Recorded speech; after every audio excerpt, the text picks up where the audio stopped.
우리 옆에 분들하고 한번 인사하시면 좋겠습니다. 올 한 해도 너무너무 수고하셨습니다. 우리 한 번 더 인사하죠. 예. 저희가 참 힘들고 어려웠던 2020년도를 마치고 있습니다. 그럼에도 불구하고 이 마지막 날에 이렇게 하나님 앞에 예배하는 공동체로 모여서 예배할 수 있어서 너무 감사하고 기쁩니다. 올 한 해 생각지도 못한 일들이 너무 많았습니다.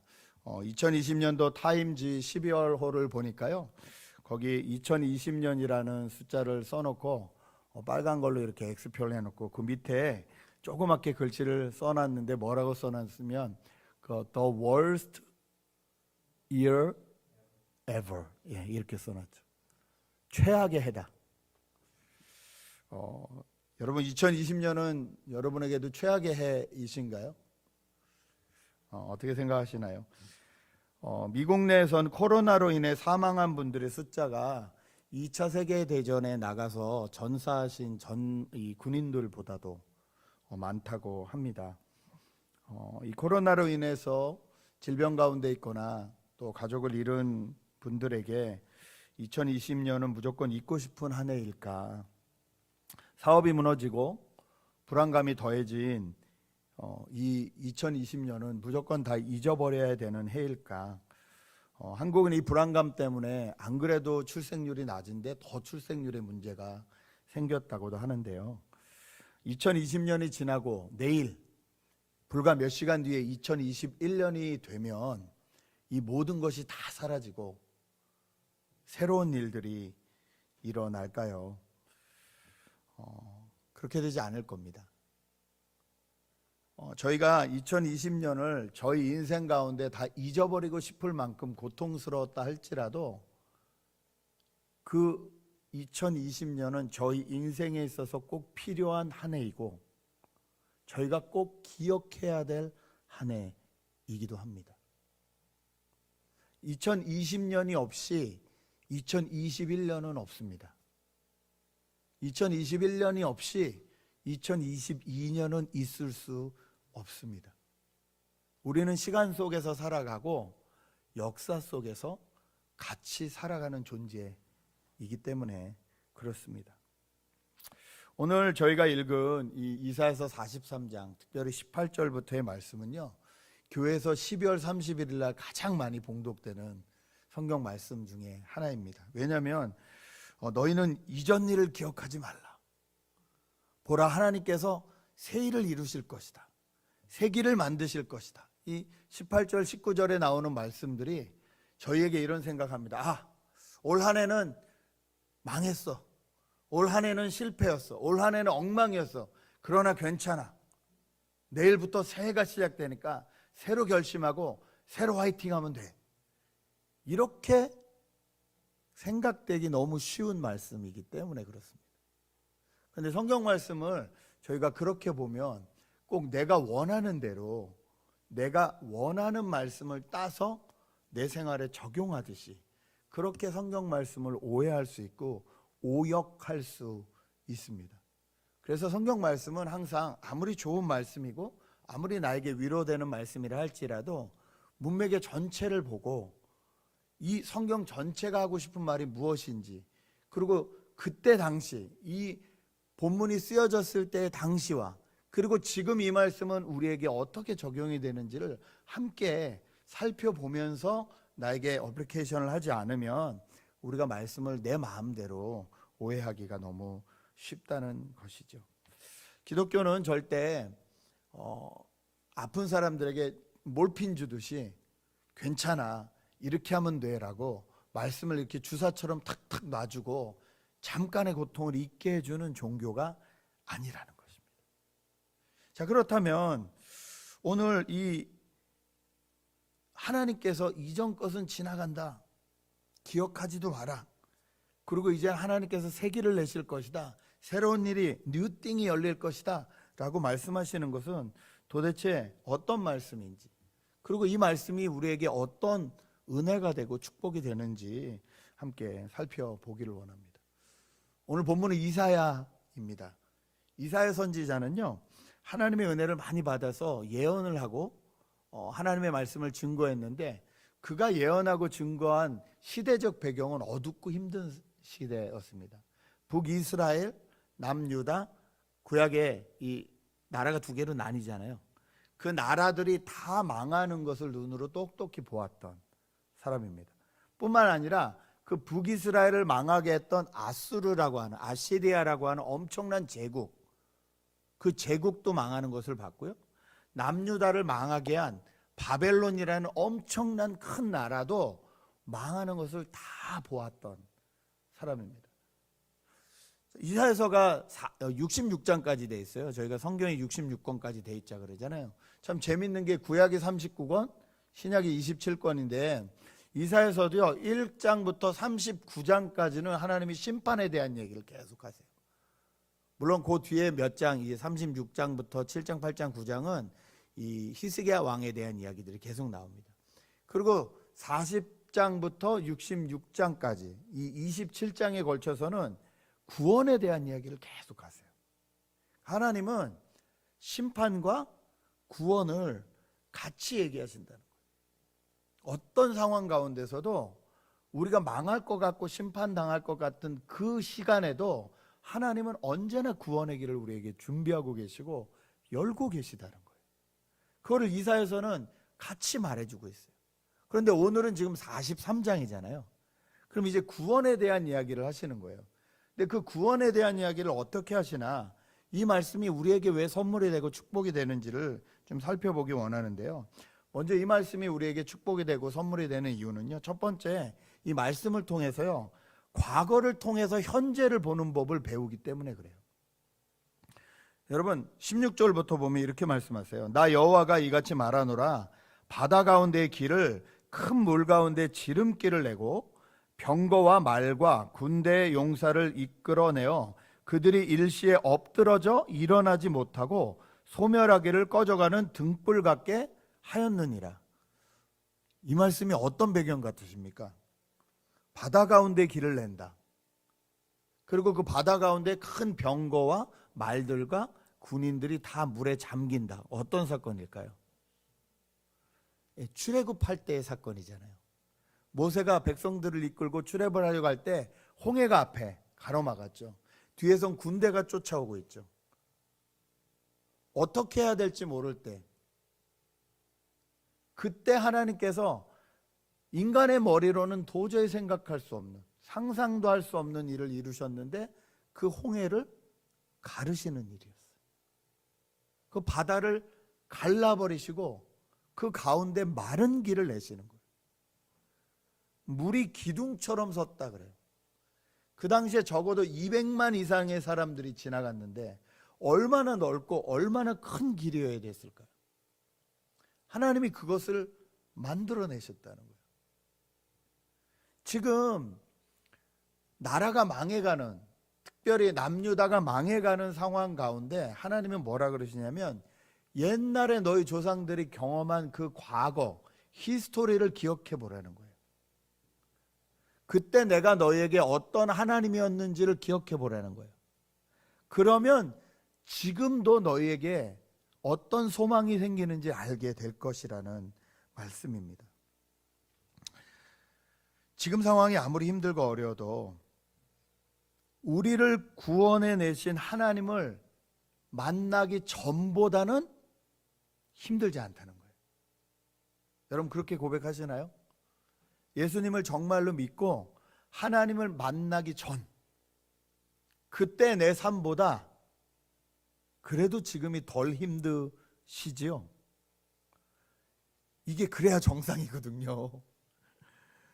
죄에 쌓여서 살아도 그 죄인지도 모르고 그때 그 시절이 더 좋았다, 이렇게 생각하고 있다면요, 겨우 하나님이 노예에서 구원해 내셨는데 광야에서 그 애굽 시절에 노예 생활했던 때가 더 좋았다, 그땐 고기도 먹었고 그때가 더 좋았다라고 말하는 것과 똑같은 거가 되는 거예요.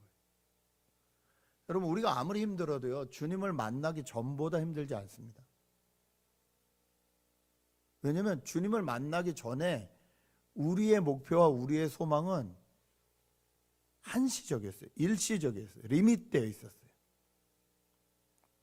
그냥 수많은 사람들 가운데 하나로 그냥 먼지처럼 흩어져 버리고 사라져 버릴, 누구도 기억해 주지 않을 그런 존재에 불과했다는 거예요. 내가 아무리 훌륭한 일을 해도.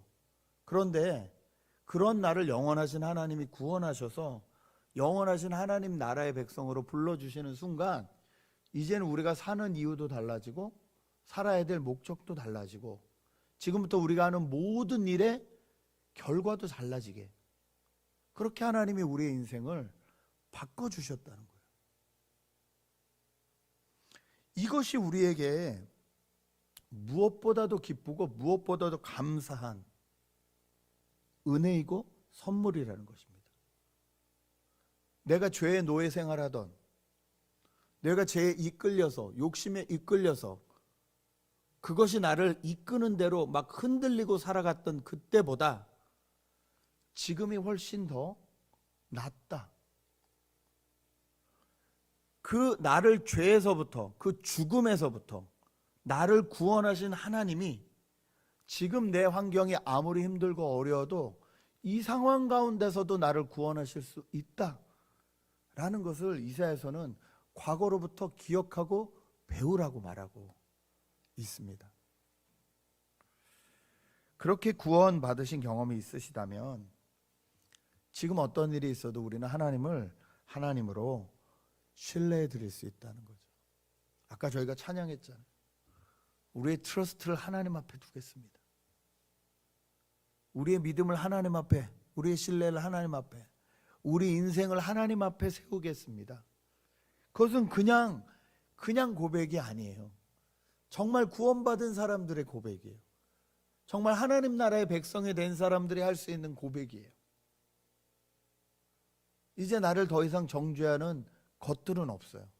그 어떤 것도, 사탄도, 환난도, 공고도, 핍박도, 기근도, 적신도, 위협도, 칼도 그 하나님의 사랑으로부터 우리를 끊을 자가 없느니라. 이것이 우리의 고백이에요. 하나님은 과거를 통해서 현재를 바라볼 수 있는 법을 배우게 하십니다. 두 번째는 뭐냐면요, 현재를 통해서 이젠 또 미래를 바라볼 수 있게 해주신다는 거예요. 18절부터 보십시오. 너희는 이전 일을 기억하지 말며 옛날 일을 생각하지 말라. 보라, 내가 새 일을 행하리니 이제 나타낼 것이라. 너희가 그것을 알지 못하겠느냐? 반드시 내가 광야의 길을 사막의 강을 내리니 장차 들짐승 곧 승냥이와 타조도 나를 존경할 것은 내가 광야의 물을 사막의 강들을 내어 내 백성 내가 택한 자에게 마시게 할 것임이라. 너희는 이전 일을 기억하지 말며 옛날 일을 생각하지 말라는 것은요, 2020년을 기억하지 말라는 소리가 아니에요. 여기서 말하는 이전 일은요, 출애굽한 사건을 말하는 거예요. 하나님이 우리를 구원했던 그 사건도 오늘 너희가 경험할 사건에 의하면 아무것도 아니니까 거기에 그렇게 의미를 두지 말라는 거예요. 그 말씀을 하시는 거예요. 그거 그냥 옛날 일 정도라는 거예요. 지금 어떤 일을 이루시냐? 내가 새 일을 행하리니 이제 나타낼 것이다. 여러분, 너무 재밌는 게요, 이 말씀을 들으면 그 당시에 하나님의 나라였던 남유다가 망하지 않아야 돼요. 그런데 재밌는 건 뭐냐면요, 이 남유다는 바벨론에게 망해버립니다. 그런데 재밌는 게 뭔지 아세요? 그 망하는 게 하나님의 새 일이라는 거예요. 망하는 게 하나님의 새 일이에요. 왠 줄 아십니까? 우상 숭배하는 나라는 망해야 새롭게 될 수 있어요. 고쳐지지 않아요. 고칠 수 있는 게 있고 완전히 뒤집어 엎어야 되는 게 있어요. 하나님은 수없이 고치기 위해서 말씀하신 경험들이 있어요. 그런데 이제는 뭐라고 하시냐면, 이제는 뒤집어 엎으시겠다는 거예요. 그 뒤집어 엎는 일로 바벨론이란 나라를 사용하시겠다는 거예요. 세상 나라를 그대로 사용하시겠다는 거예요. 여러분, 남유다라는 나라가 망하고 바벨론이라는 나라가 지배해도 거기 살고 있던 백성들은 그대로 하나님의 백성들입니다. 갑자기 나라가 바뀌었다고 그 사람들의 국적이 바뀌고, 물론 국적은 바뀔 수 있겠죠, 바꾸라고 한다면. 그러나 그 사람들의 속사람이 바뀌지 않아요. 일제시대에 일제가 한국을 침략했어도 거기 살던 한국 사람들은 그냥 한국 사람이었어요. 바뀌지 않았어요. 물론 나라를 팔아먹던 사람들도 있었죠. 하나님이 뭘 말씀하시냐면요, 그 망한 나라에서 사는 것을 훈련하라는 거예요. 그리고 그 망한 나라에서 하나님의 백성으로 여전히 사는 법을 배우라는 거예요. 그러면 어떤 일이 일어난다? 하나님 때에 하나님의 나라가 회복되는 것을 볼 거라는 거예요. 바벨론이 아무리 강대국이었지만 그 바벨론도 망하는 것을 거기 살던 백성들은 봤습니다. 70년 만에 다시 바벨론이라는 나라가 이제는 페르시아라는 나라에게 망해서 페르시아가 나라를 다스릴 때 이 유다 백성들을 포로에서 자유케 하는 것을 하나님이 경험하게 하셨어요. 무슨 말입니까? 온 세상의 모든 일의 주인은 하나님이시라는 거예요. 사람들이 역사하는 것 같고 나라들이 일하는 것 같지만 그 모든 것을 다스리고 계시는 분은 하나님이시라는 거예요. 그 망한 나라에서 하나님의 백성으로 사는 것을 연습하고 그것을 통해서 하나님 나라가 회복되는 것을 경험하라는 거예요. 2020년 참 정말로 힘들고 어려운 날들이었습니다.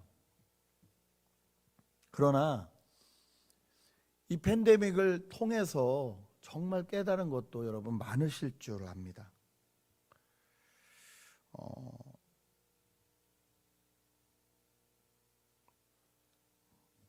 우리의 형편과 우리의 사정이 어려워도 우리를 우상으로부터 벗어나게 하셔서 하나님의 자녀임을 날마다 기억하게 해주시는 일.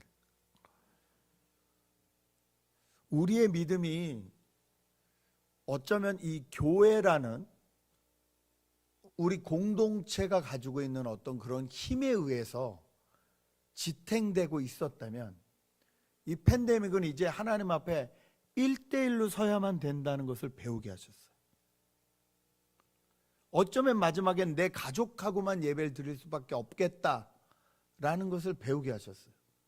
그 가운데서 나는 정말 하나님 앞에 한 사람의 예배자로 올바로 서 있나, 내 사랑하는 자녀들은 그 하나님을 온전히 예배하는 사람들로 올바르게 서 있나를 하나님은 깊이 깨닫게 하셨어요.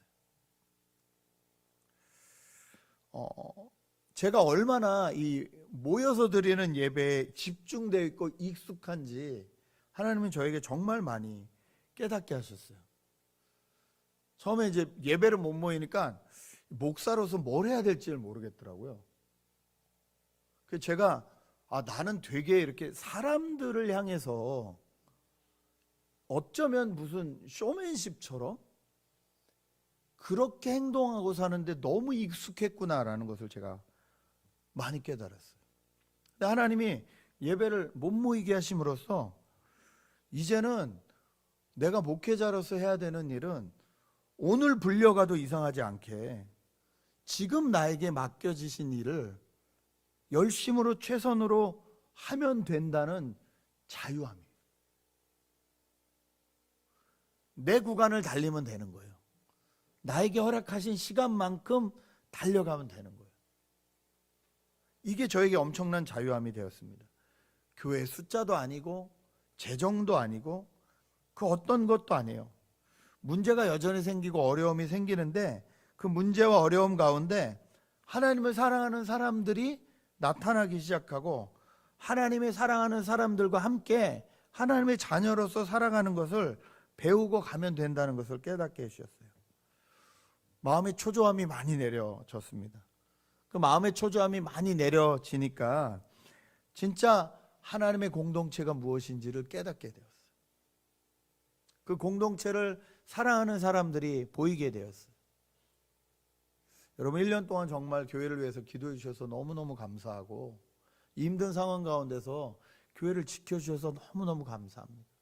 각자의 맡은 책임을 열심히 다해 주셔서 너무너무 감사합니다. 저는 진짜로 어떤 대형 교회가 부럽지 않아요. 네. 요번에도 물난리가 나고 교회가 터지고 뭐 그랬다니까 뭐 금방 달려와서 일을 해주는 친구들도 있었고, 뿐만 아니라 어떻게 알았는지 신기해요. 하나님 하시는 일. 그 밖에서 재정이 막 오는 거예요. 이렇게 밖에서. 뭐 목사 이런 말 하면 그렇지만 하나님 진짜 우리 교회 사랑하시나 보다. 뭐 문제만 터지면 막 헌금이 막 모인다. 너무 신기하다. 저 그 생각 많이 했어요. 너무너무 감사하고 제가 이 교회에 있다는 게 너무너무 자랑스러웠습니다. 이것이 저에게는 뉴띵입니다. 진짜 이 팬데믹을 통해서 깨달은 하나님이 내 한계를 아시고 내 부족함을 아신다. 그런 내 한계와 내 부족함을 가지고 하나님이 나에게 맡겨주시는 일만큼 최선을 다해서 가면 된다는 거예요. 여러분 지금 여러분에게 맡겨진 일을 하루하루 최선을 다하시는 것, 그리고 하나님 나라의 방향성을 가지고 그 일을 하시는 것, 그것으로 됩니다. 그 뒤에는 하나님이 생각하실 일이에요. 계획 많으시죠?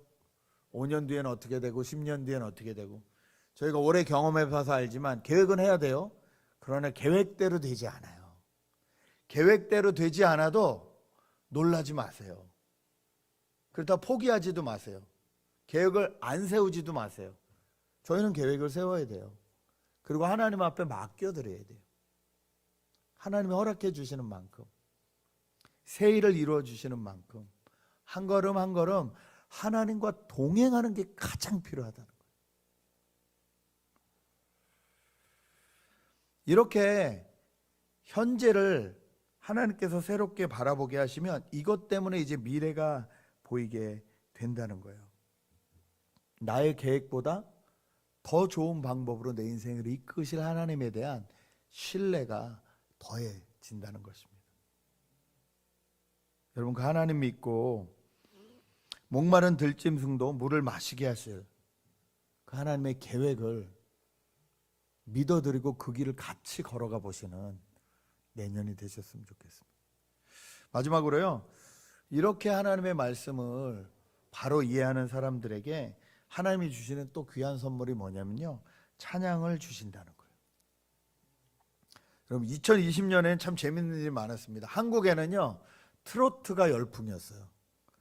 어느 정도냐면 방송국마다 트로트 그 무슨 뭐 경연대회 이런 게 다 열렸어요. 그리고 트로트가 옛날에는 저희 때만 해도 40, 50대 술 취한 아저씨들의 노래였거든요.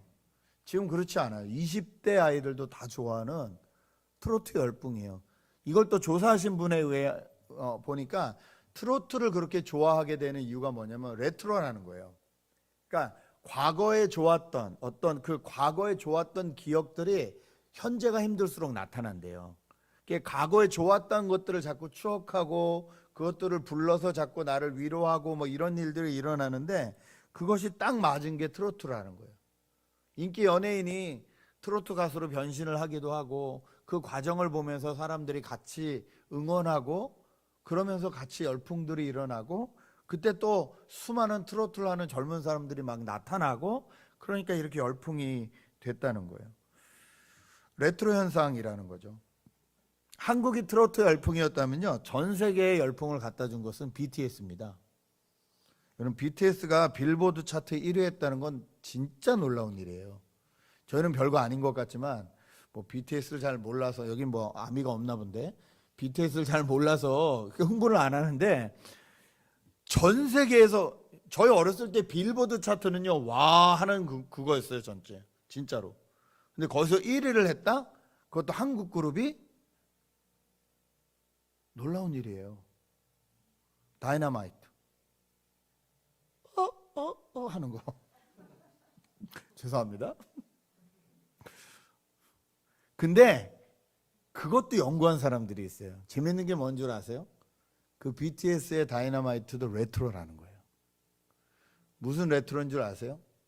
전 세계 사람들이 가장 열광했던 가수, 일찍 죽은 가수, MJ라고 불리는 가수. 마이클 잭슨의 춤, 마이클 잭슨이 하는 그 이렇게 발 이렇게 치는 그런 안무라든지, 그 다음에 무슨 노래였죠? 비디지였나? 뭐 그 노래하고 이 다이너마이트하고를 똑같이 두 개를 트랙을 딱 걸어놓고 쫙 돌려보면 똑같아요. 가는 게 리듬, 뭐 템포 똑같아요. 만든 사람들이 잘 만들었어요. 그러니까 그때의 어떤 사람들이 누구나 기억하는 그 음악의 재료들을 그대로 뽑아다가 요즘의 메시지를 넣어가지고 얹혀가지고 그대로 레트로로 만든 게 BTS의 다이너마이트예요. 그걸 들은 모든 프로듀서나 이런 사람들은 한 번 듣자마자 하는 소리가 이거는 빅히트 할 거다. 영상을 한 번 보는 사람이 하는 말이 바로 하는 소리가 MJ!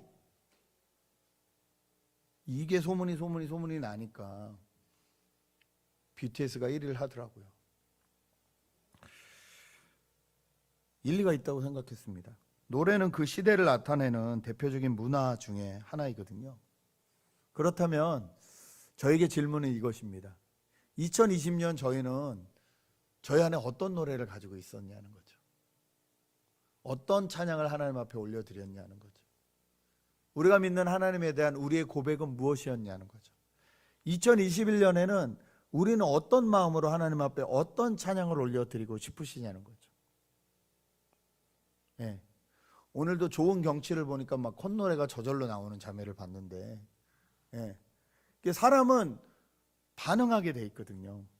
진짜 내 안에 행복이 가득하고 하나님의 은혜가 가득하면 그것이 저절로 나오는 것이 콧노래이고 하나님을 향한 찬양이 된다는 거죠. 하나님과 함께 인생의 길을 걸어가면서 여러분이 가지고 계신 찬양이 있으신지, 이 백성은 내가 나를 위하여 지었나니 나를 찬송하게 하려 함이라. 하나님이 이렇게 말씀하시는데, 저희는 2020년에 어떤 찬양을 올려드렸고 2021년에 어떤 찬양을 하나님께 올려드리기 원하시는지 여러분 한번 생각해 보셨으면 좋겠습니다. 제가 설교를 준비하면서 2020년에 저희 교회에서 찬양곡들을 한번 쫙 봤어요. 그리고 그것을 뽑아봤어요. 그래서 베스트 5를 뽑았어요. 놀랍게 1위가 뭔 줄 아세요? 저희 교회에서 주일날 가장 많이 부른 찬양이 뭔 줄 아세요? 물론 저희 교회에서 주일날 부르는 찬양은 여러분에게 선택할 권리가 없어서 찬양팀이 뽑는 대로 여러분 그냥 같이 하시기 때문에, 내년에는 이제 원하는 찬양이 있으면 찬양팀에게 말씀해 주시기 바랍니다. 1위가 놀랍게도 웨이메이커더라고요. 제일 많이 불렸어요. 저희 교회에서 6번, 7번 이상 불렸습니다. 그러니까 10%가 넘은 거죠. 2위가요 Build My Life였어요. 재밌죠? 3위가 공감하시네. 4위가 낮은 곳으로. 5위가 나의 피난처 예수. 한국어는요 거의 이렇게 위로받고 뭐 이런 찬양들이 많아요. 그리고 영어는 하나님 앞에 이렇게 고백하는 찬양이 많아요. 하나님 나에게 이런 분이십니다. 저희가 그런 찬양을 많이 했더라고요. 어떤 찬양이면 어떻습니까? 문제는 뭐냐면요, 내가 어떤 마음으로 하나님 앞에 찬양을 드리고 있느냐는 거예요.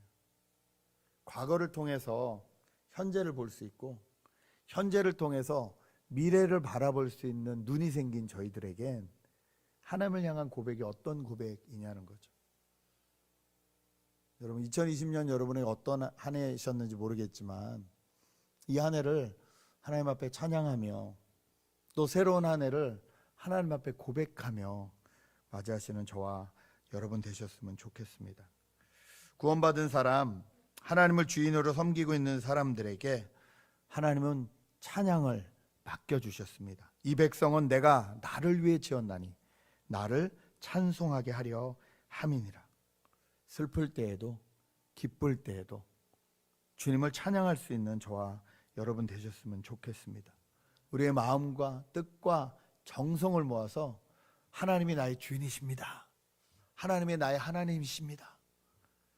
출애굽 사건보다도 그 바벨론이 이기고 그 안에서 하나님의 백성들로 살면서 포로로 돌아왔던 그 시절보다도 더 새로운 일을 이루실 하나님을 믿음으로, 지금까지의 경험을 통해서 믿음으로 이제 바라보고 2021년을 다시 시작하기를 소원합니다.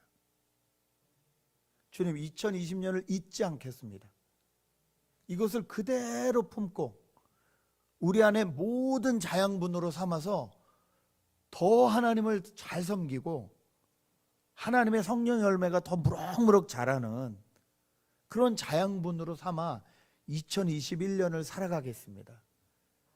주님 앞에 그렇게 결단하며 나가시는 저와 여러분 되셨으면 좋겠습니다. 이 시간 같이 한번 기도할까요? 한번 같이 기도할 때 지금껏 우리를 불러주신, 지금껏 우리를 붙들어 주신 그 하나님의 은혜를 기억하면 좋겠습니다. 2020년이 아무리 힘들었어도 하나님이 우리를 혼자 두지 않으셨습니다. 하나님 가까이 안 계시는 것 같았지만 그렇지 않았습니다. 하나님 우리와 함께 하셨고 우리를 돌아보셨고 우리와 동행해 주셨습니다. 그 하나님 앞에 믿음으로, 감사함으로 고백하며 나갔으면 좋겠습니다. 이 시간 함께 기도하시겠습니다.